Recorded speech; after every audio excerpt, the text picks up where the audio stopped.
fall right at the Kang's feet. All that blame. And you already know that mainstream media is dying to kill Magic, and they are dying to kill LeBron James. And, suspected white supremacist Skip Bayless, he can't wait till Luke Walton. He is praying that Luke Walton get fired and LeBron James lose in the same year. Because what's going to happen is he'll go back to Golden State and then he'll get a better job. Walton is too young to be one of those coaches that say for the staff. He can go get another job. I agree. If that happens, he's gonna go back to Golden State and get his assistant job, or he's gonna go down there to New Orleans and get that job. Speaking of New Orleans, man, Alvin Gentry has finally been allotted a team that's worth the damn, and he has the Pelicans doing the damn thing. And one of the big surprise, one of his pleasant surprises in New Orleans is my man Randall, Julius Randle. How do you guys think this Julius Randle thing can keep up? And I got another question after y'all answer it. I guess not. There's been enough time new coaches been hired and retained the previous coach. I mean, Jackson had a hand in building Golden State Warriors. Walton had a hand in winning the chip. Why not? Why not? Hey, I just don't want all the blame to fall on the lap of LeBron James and Magic Johnson, two of my favorite players in the history of the league. I just don't like it. If they do, James should be able to handle the scrutiny. Yeah, but I'm just tired of it. At this point, believe it or not, Illinois, I'm at the point where I'm just ready for LeBron James to retire, because the next time it snows in Chicago, the weatherman gonna try to figure out a way to blame LeBron. The next time it's hot in Los Angeles, it's too hot. If it wasn't for LeBron James as global one, I'm just tired of all the blame falling on LeBron James. With that being addressed, I have another issue with the NBA. One of the issues, the biggest issue I have with the NBA is, why is the NBA always talking about the future? This is the only league. One of the reasons I don't think they'll ever surpass the NFL in popularity is because this is a league that welcomes losing in the event of winning in the future. And I just don't like that. I really don't like that.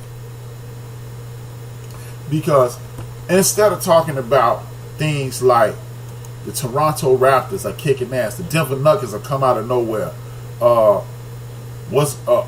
Milwaukee Bucks are looking good, we're not talking about that in NBA today. What we're doing is talking about where Kevin Durant is going to end up. We're talking about all this stuff that has nothing to do with the action that's happening in the NBA right now. Okay, let me look at Angry Black Man. LeBron and Magic have a 3-year escape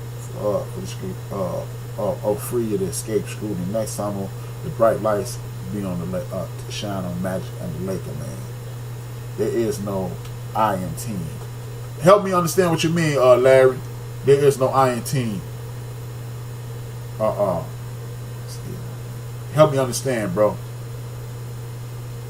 Now, the reason I'm saying this is this. I think the NBA has given up on, lost their competitive edge. I really believe that. Because, for one, you got the entire league talking about there's no way we can beat Golden State. I don't like that to begin with. What the hell do you mean there's no way we can beat Golden State? That sounds crazy. Again, Angry Black Man is a former Division I college basketball player. When did you ever go into a game assuming, if y'all would have played Duke, and that was me and you the same age, so that was in the Christian Laettner, Thomas Hill days. If y'all would have played UNLV, there's no there's no way in hell you would have went into that gym assuming you guys are gonna lose. Even though you know Duke is laced with McDonald's All-American, y'all would have said, man, if we do this, we can win. What's going on with the NBA when people are just laying down when the Golden State Warriors show up? It was good to see them lose the other night. The Jazz played them very hard. And it's just, I think the problem with the NBA is not this other nonsense that's going on. I just don't think they compete. Are you guys seeing that, or am I tripping? My man Larry said there's no I in team, and my man Big Illinois said there is an I in fired. LeBron should be the sole individual called out when he should or he should not be. I think that's a typo, Larry. Are you saying he should be the sole individual called out or should not be? Help me follow you, bro. As a matter of fact, man, if y'all want to, man, let's open up the phone lines. 773-803-9824. Again, the number 773-803-9824. I'll put it in the chat room. 773-803-9824. Call in. Let me holler at you, man. I want to hear some voices. Let me hear your opinion on what's going on. Has the NBA lost their edge? Are we ready for No. I'm not saying that they're not playing. I'm not saying that they're not playing hard. What I'm saying, and is there are some teams that's playing hard, but I do feel as if it's some teams that come into the stadium and just assume that they're gonna get their ass kicked. I think the fact that teams don't get offended when people say ain't nobody beating the Golden State Warriors this year. I mean, we grew up in the era with the Celtics and the Lakers, and we primarily we knew either the Celtics or the Lakers or both teams would be in the NBA Finals every year. Every year. So I'm not saying that it's unfathomable to know what team is going to be in the finals.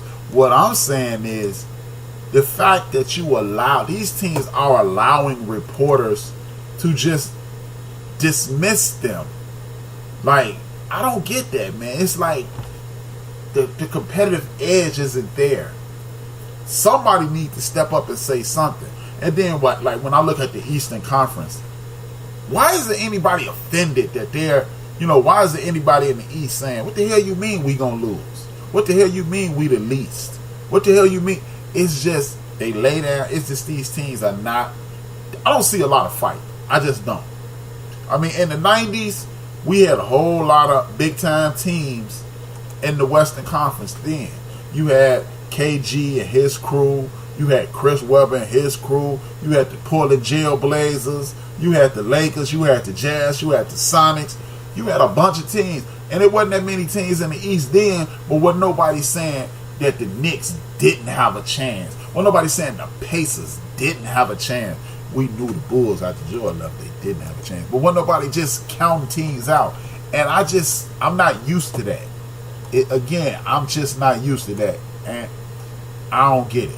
Shouldn't. Okay, my man Larry, they shouldn't. I agree with you, Larry. I'm sick of it. As much as I enjoy watching LeBron James, to piggyback off what you're saying, Larry, I'm almost be glad when the dude retires. Because I'm tired of the unnecessary scrutiny that he gets. No matter what goes, he can't do anything. Like earlier in the show, we were having a wonderful conversation about LeBron versus the other great players and things of that nature. And those are the kind of conversations I'm looking forward to. But in regards to just in regards to just laying the blame at LeBron James' feet, I'm sick of it. It happens to every sport, the Pats, the Dubs, the Yanks, etc. But you know what? Even with the Pats, people go, the Steelers got a shot. And even with the Pats, when they go to the Super Bowl, you just assume that the Pats will be. They say the Pats gonna be in the AFC Championship game. Nobody just pushed them past the Steelers. No, they always looking for a team to beat them. When you talk with the NBA, they talking about the Dubs, and I get it. They got a whole boatload of talent, but we've seen teams with a boatload of talent lose in the NBA Finals before. We've seen that in recent history. We don't even have to leave this decade. We want to leave the century to see that the Pistons beat the Golden State. The Pistons beat the Lakers.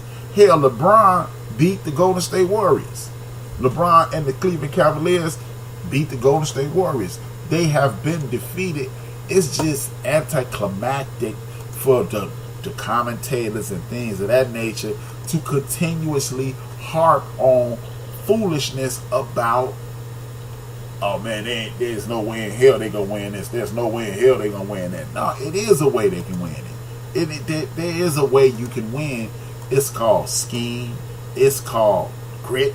It's called determination. It's called don't lay down. And I think the NBA consistently lays down. I'm a football player, and I when it comes to sports, I'm a football player. So I only know one way, and that's to go directly at you. And if you knock me out, you knock me out, man. I truly believe in the concept of any given Sunday.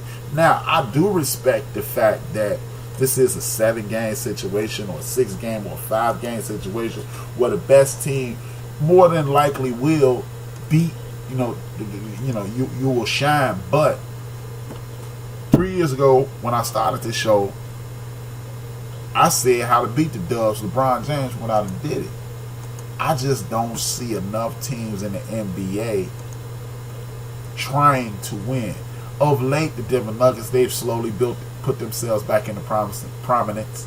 The Portland Trail Blazers look good, but they don't have any big people. The Utah Jazz, Coach Schneider gonna have them in order. I don't really trust the Oklahoma City Thunder. The Lakers, I'm assuming they're gonna get their act together. The New Orleans Pelicans is a team that I have to keep my eye on, and I love Greg Popovich, so I always have to keep an eye on them. But it's just like when you leave that conversation, what's good, Big L, man, what's good, man? Thank you for tuning in, man, Big L. Again, y'all, look, I'm gonna tell y'all again, man, I need everybody who listens to the show to follow Big L from the X Squad. If you see X Squad, follow that show. Angry Black Man, I need you to follow that show. Great shows. I want you to, man, tune in with my man Mo Cheese. Dope, another dope show. Man, tune in with these people. We are trying to build a network of people who gonna listen to who sound like us, who look like us, and catering to the things that we talk about. This is the last year for the Golden State run. They're about to break up. I do believe that. Now, with that, I got a question for you, Big L. If you break up the Golden State Warriors, who do you keep? Do you go with the original recipe crew, or who do you let go? If you break up the Dubs, here go another question, man. Anybody in the chat room? If you break up the Dubs, who do you let go? Even if you want to holler at your boy, if you break up the Dubs, who do you let go? That's what I want to know. If you break up the Dubs, who do you let go? I got an idea who I would let go, but I'm not sure who you guys will let go. If I'm breaking up the Dubs, I'm gonna let KD go. I'm gonna let Blake Cousins go, and I'm gonna go with the original recipe because they do a solid job of drafting, and KD and Clay or Green is out. Clay, if you take him at his word, Clay said he's staying. Clay said he is going to be a Dub forever. He's trying to create a legacy, I believe. And where I don't think Green fits in anywhere. The reason Green didn't sign that extension is because at the end of the year, when his deal is up, he'll be able to get more money staying there. This is the Paul George situation, I believe.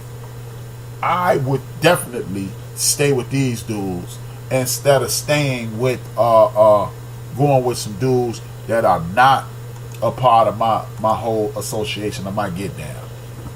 Anybody else? Angry Black Man, Illinois, Larry, Wanga. If the Dubs break up, where do you see these dudes landing? Who's gonna land where? Who would you keep? Who would you let go? You got Steph locked up. I think KD is definitely out.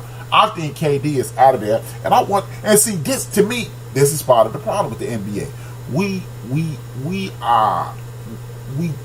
We turn the page too fast in the NBA, if you ask me. Even though I love this conversation, don't get me wrong. Clay will be looking for a big payday. You don't think the Dubs will give him a big payday? You don't. If the Dubs let KD go, well, if KD leaves, then the Dubs will have room to pay Clay, and they will have room to pay Draymond. me personally, as long as you have KD, Draymond,